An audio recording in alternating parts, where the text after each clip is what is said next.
ត្រជាងបងពីលើកំពូលភ្នំនោមចិត្តខ្ញុំឲ្យនឹកដល់ស្រុកកំណើតបៃលិនអើ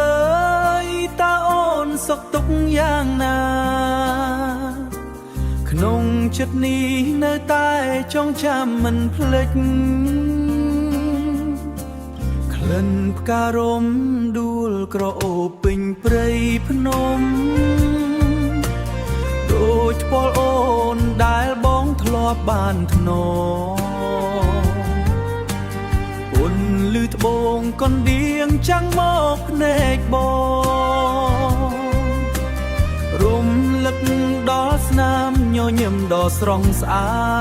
ត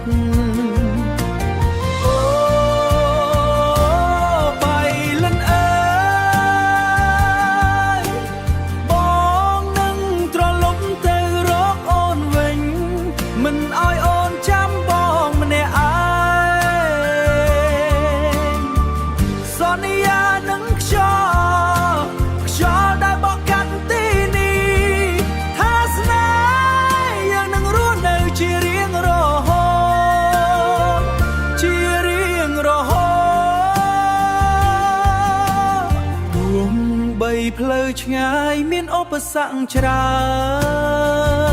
នបងមិនរញរាចោលអូនឡើយរួងចាំបងនៅទីនោះណាម្ចាំងស្នេហ៍បេះដូងបងនៅជាប់នឹងដីបៃលិន